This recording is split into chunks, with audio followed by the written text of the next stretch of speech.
Imagine this. One controversial joke on late-night TV nearly triggered a mass exodus from Disney Plus and Hulu. Last month, when ABC temporarily suspended Jimmy Kimmel's show, the fallout was bigger than anyone anticipated, leading to a surge in cancellations for both streaming services. But here's where it gets controversial. While many viewers were hitting the cancel button in protest, just as many new viewers were signing up, creating a complex situation for Disney. Here's the backstory.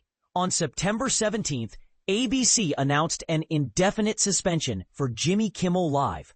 This came after Kimmel made remarks about the MAGA gang in relation to the suspect charged with the murder of a conservative activist, Kirk. This ignited outrage, primarily from right-leaning viewers, and even led major ABC affiliate groups like Nexstar and Sinclair to preemptively pull Kimmel's show from their lineups. Disney reinstated Kimmel on September 23rd, and surprisingly, his return episode achieved the highest ratings the show had ever seen, even with the ongoing boycotts from Sinclair and Nexstar.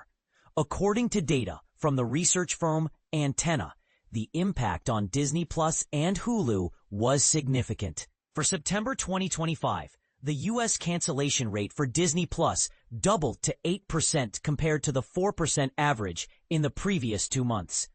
Hulu experienced a similar jump, with cancellation rates reaching 10%, double the 5% seen in July and August.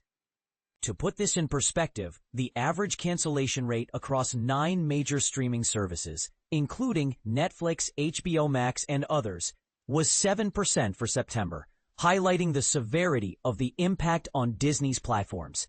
But this isn't the whole story. And this is the part most people miss. Despite the increased cancellations, both Disney Plus and Hulu also saw a rise in new subscriptions during September. Disney Plus gained 2.18 million new subscribers, compared to 1.99 million in August and 1.65 million in July. Hulu also saw a similar trend, adding 2.11 million new subscribers, up from 1.97 million in August and 1.73 million in July. In terms of market share for new subscriptions, both Disney Plus and Hulu captured 14% each in September. Looking at the bigger picture over the 12-month period from September 2024 to September 2025, Disney Plus averaged 1.99 million new signups per month, while Hulu averaged 2.25 million. This suggests that despite the controversy, both platforms were still attracting a substantial number of new users. Before we jump to conclusions, there are a couple of important things to keep in mind. First, Antenna's data doesn't include subscriptions through Disney's wholesale streaming partnerships, like their deal with Charter Communications. This means the actual number of cancellations and signups could be different. Second, the data doesn't reveal why people canceled their subscriptions. It's possible some users switched to different plans, upgraded or downgraded their existing subscriptions, which would be counted as cancellations, but wouldn't necessarily mean they stopped using Disney services altogether. Another crucial factor is that Disney announced price increases for most Disney Plus and Hulu plans on September 23rd, right in the middle of this controversy. These price hikes undoubtedly contributed to the higher cancellation rates, making it difficult to isolate the exact impact of the Kimmel suspension. It's also worth noting that prior to the controversy, Disney had projected a significant increase of over 10 million subscribers for Disney Plus and Hulu, largely driven by their expanded deal with Charter. So what was the net effect of all this on Disney Plus and Hulu's subscriber numbers for September? Unfortunately, Antenna doesn't track net additions, so we can't know for sure. However, the increase in signups likely helped to cushion the blow from the increased cancellations. As of the end of June, Disney Plus had 128 million core subscribers, while Hulu had 55.5 million. Interestingly, Disney is following in the footsteps of Netflix and others by discontinuing the reporting of subscriber numbers for Disney+, Hulu, and ESPN+.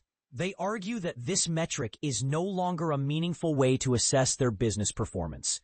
This change will take effect for Disney+ and Hulu in the first quarter of fiscal year 2026, the last 3 months of 2025, and for ESPN+, starting with the September 2025 quarter. Disney is scheduled to release its September 2025 results on November 13th. Finally, it's important to understand how Antenna's data is collected. Their estimates are based on millions of permission-based consumer opt-in transaction records sourced from various partners. This includes digital purchase and cancellation receipts, subscription signals, and credit debit card data.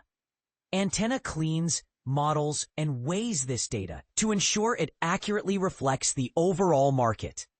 Ultimately, the Jimmy Kimmel controversy highlights the complex relationship between entertainment, politics, and consumer behavior. It also raises some interesting questions. Did the increased signups truly mitigate the losses from cancellations? Or was the price increase the real driver of the subscription changes? What are your thoughts? Do you think it's right for consumers to cancel subscriptions over political disagreements with entertainers? And does Disney's decision to stop reporting subscriber numbers make sense in the long run?